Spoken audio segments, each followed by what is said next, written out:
கிறிஸ்தவ ஜனங்களே, இந்த வீடியோவில் நம்ம என்ன பார்க்க போகிறோம் என்றால், திருப்பூர் சாலமோன் ஏன் கள்ள போதகர் என்பதை நான் பார்க்க போகிறோம்.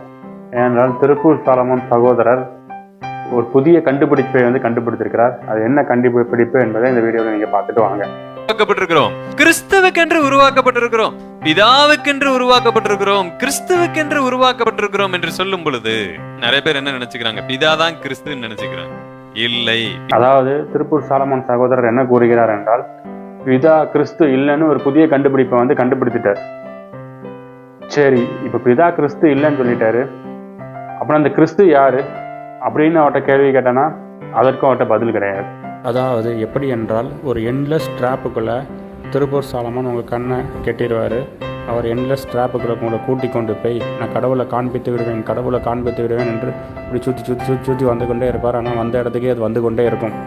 அப்படின்னா அவருக்கும் கடவுள்னால் யாரும் தெரியாது, உங்களுக்கும் கடவுள்னால் யாருங்கிறத அவர் காண்பிக்கவும் மாட்டார், காணிக்க போவதும் கிடையாது. ஏனென்றால் அவருக்கே தேவன்னா யாரும் தெரியாது, கிறிஸ்துனா யாரும் தெரியாது. அப்படின்னா இவர்கள் எப்படி உங்களை வஞ்சிக்கிறார்கள் என்பதை நம்ம இந்த வீடியோவில் விரிவாக பார்க்க போகிறோம். பிதாதான் கிறிஸ்துன்னு நினைச்சுக்கிறாங்க.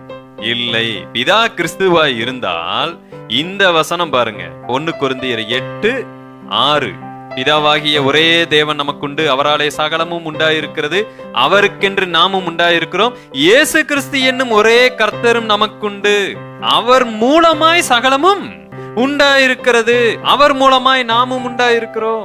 இது 2 பேரையும் ஒரே நபராய் காண்பிக்கிற வசனம் அல்ல, வேறு வேறு நபராக காண்பிக்கிற வசனம்.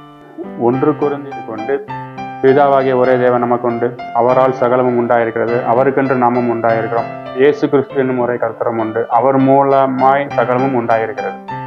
அதனால இவர் வேற அவர் வேற என்று நம்ம அண்ணன் ஒரு முடிவுக்கு வந்துவிட்டார். இவர் அவர் இல்லை, அவர் இவர் இல்லை என்று எந்த வசன ஆதாரமும் கிடையாது. அப்படி இருக்க எப்படி இவர்கள் துணிகரமாக பொய் சொல்லுகிறார்கள், எப்படி இவர்கள் துணிகரமாக கடவுளுக்கு விரோதமாக பாவம் செய்கிறார்கள், அவருடைய வசனத்தையே மாற்றி போதிக்கிறார்கள். அப்படின்னா இவர்கள் அத்தனை பேரும் இதே இதற்குள் சென்றால் கடுமாக்கினே இவர்கள் அடைவார்கள். தயவு கூர்ந்து இவர்கள் மனம் திரும்ப வேண்டும் என்பதற்காக தான் கிறிஸ்துவின் மீது அன்பு நிமித்தமாக இந்த பதிவு. தயவு கூர்ந்து இவர்கள் மனம் திரும்பட்டும். இவர்கள் ஏன் இவர் அவர் இல்லை என்ற கேட்டகரிக்குள் வந்தார்கள் என்றால், இயேசு கிறிஸ்து பிதாவை நோக்கி ஜெபித்தார் அல்லவா? இயேசு கிறிஸ்து ஆகிலும் என்னுடைய சித்தத்தின்படி அல்ல உம்முடைய சித்தத்தின்படியே ஆக கடவுதுன்னு சொல்லி ஜெபித்தார் அல்லவா? இவர் அவரை நோக்கி ஜெபித்து விட்டார் அல்லவா? அதனால இவர் அவர் இல்லை அப்படின்னு வந்துட்டாங்க. பிதாவாகிய ஒரே தேவன் நமக்குண்டு, அவராலே சகலமும் உண்டாயிருக்கிறது, அவருக்கென்று நாமும் உண்டாயிருக்கிறோம், இயேசு கிறிஸ்து என்னும் ஒரே கர்த்தரும் நமக்குண்டு.